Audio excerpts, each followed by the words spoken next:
Hey guys, today I'm going to be covering topic 6 calculus from the math higher level syllabus. I'm going to be doing subchapter or subtopic 6.1. This subtopic includes the first principles. So basically, let me just write that down first. First principles is basically the first thing we learn to understand how calculus works. And basically, it's really simple. Let's say we have a graph with any random function on it. Let's just do this.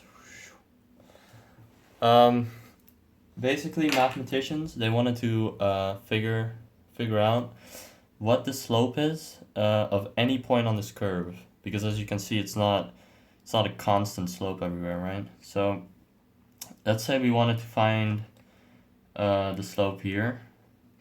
Well, we don't know what the slope there is, right? So we can't really do it. So what they decided to do is they decided to take 2 points. Because from 2 points you can always figure out a slope, right? So let's say we take this as another point. Then we have a point here, A, and a point there, B. And basically, let's just kind of make a slope here. They kind of have a line. And as you can see, the line, well, it kind of fits, it kind of matches what the actual curve looks like, but it's not exact, right? Because the slope is not a straight line, it's curved. And so basically, let's give these 2 points coordinates.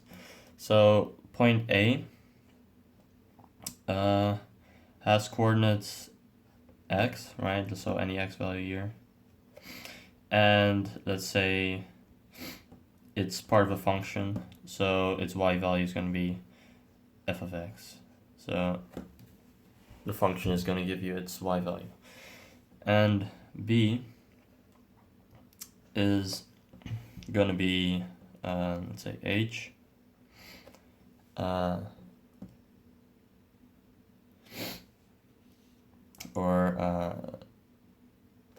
Yeah, let's say x plus h. So we kind of put it in context to A.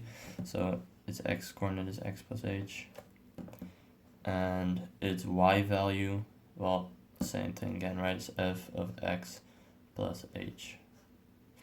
Because it's, again, part of a function. Now, how do we find the derivative of 2 points? Well, that's pretty easy. Usually, if we want to find a slope, we just do rise over run. So the slope here, is going to be equal to the rise. So f of x plus h, right? That's what it, like, the rise is this point, is this part right here. So it's f of x plus h minus f of x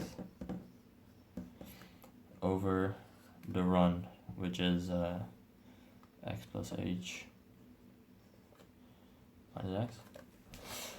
Alright, so basically the x's cancel out, so you're just left with h there. So now we have slope is equal to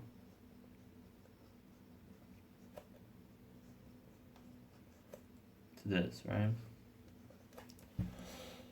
And yeah, that is going to give you the slope there, but it's not going to be very precise, because you can see that it's a straight line and it's curved, and we wanted to find the slope of just 1 point, not the slope between 2 points on the curve, because this is kind of making it not what it really is. It's just going to be kind of like an approximation.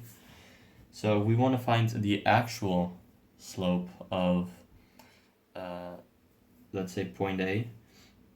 What we do is we use the very useful mathematical process known as limits. So we're gonna try to limit the distance that B is from A, because the closer B is to A, the closer we get to the actual value there. So we're gonna try to get h to be 0. So what we can do is we can say the slope is equal to the limit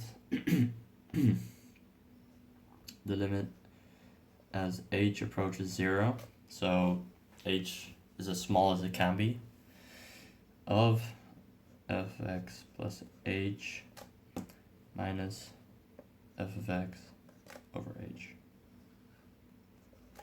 So h is going to just be as small as it possibly can, because then these 2 points are going to be as close together as they can. So you're going to find the slope of an actual, basically a point on the graph. And with this, we can then find the slope anywhere on a curve like this. I've used slope a lot. The actual notation we use for this is this. F with a dash x. That's also how it's read, f dash x.